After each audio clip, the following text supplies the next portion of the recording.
सृष्टि की शुरुआत में जब यह ब्रह्मांड अभी युवा था, देवता और असुर शक्ति और साम्राज्य के लिए संघर्ष कर रहे थे। इन्हीं असुरों में से एक था हिरण्याक्ष। वह बल और अहंकार में इतना डूबा हुआ था कि उसे लगता था कोई भी उसे हरा नहीं सकता। हिरण्याक्ष ने अपने तप और शक्ति से वरदान पाया था कि उसे कोई भी देवता या मनुष्य नहीं मार सकता। इस अहंकार में उसने तीनों लोकों को अपने नियंत्रण में लेना शुरू किया, लेकिन उसका सबसे बड़ा अपराध था पृथ्वी का हरण। उसने पूरी पृथ्वी को अपने बल से उखाड़कर उसे सागर की अनंत गहराइयों में फेंक दिया, जहां अंधेरा, ठंड और अनंत जल था। पृथ्वी मानो मौत की गोद में चली गई। देवता भयभीत होकर विष्णु भगवान के पास पहुंचे।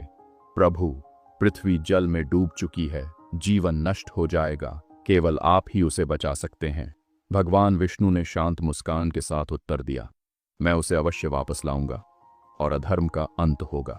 फिर उन्होंने धारण किया अपना अद्भुत वराह अवतार, एक विशाल जंगली सुअर का रूप, जिसका आकार पहाड़ों जैसा था, आंखों में बिजली सा तेज, और उनकी गर्जना से पूरा ब्रह्मांड गूंज उठा। वराह भगवान गर्जना करते हुए जल में उतरे। उनकी गति इतनी तेज थी कि महासागर की लहरें आकाश तक उठ गईं। देवता ऊपर से स्तुति कर रहे थे, असुर भय से कांप रहे थे। जैसे जैसे वराह जल की गहराई में उतरते गए, अंधेरा और भी गहरा होता गया, और वहां पृथ्वी उन्हें दिखाई दी, अकेली, डरी हुई, जल में डूबी हुई। लेकिन हिरण्याक्ष रास्ता रोककर खड़ा था। उसकी आंखों में क्रोध और हथियार में प्रचंड शक्ति थी। हिरण्याक्ष ने गर्जना की, वराह, यह पृथ्वी अब मेरी है। यदि तुम में शक्ति है तो छीन कर दिखाओ। वराह भगवान ने शांत स्वर में कहा, हिरण्याक्ष, पृथ्वी किसी की संपत्ति नहीं, वह सबकी माता है, और माता को कैद करने वाला अधर्मी है। फिर हुआ महासंग्राम। पानी के भीतर गदा, मुक्के और दिव्य अस्त्रों का टकराव। हर प्रहार से जल में बिजली सी कौंध उठती।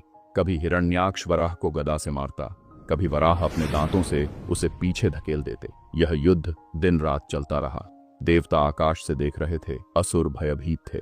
आखिर वह क्षण आया।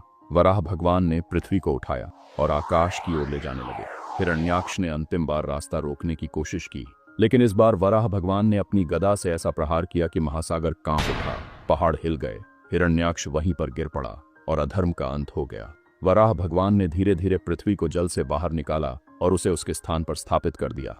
प्यारे श्रोतागण, यह कथा हमें सिखाती है कि जब अधर्म और अहंकार बढ़ता है, तब ईश्वर स्वयं धर्म की रक्षा के लिए अवतार लेते हैं, और चाहे अंधकार कितना भी गहरा क्यों न हो, सत्य और सद्गुण हमेशा विजयी होते हैं।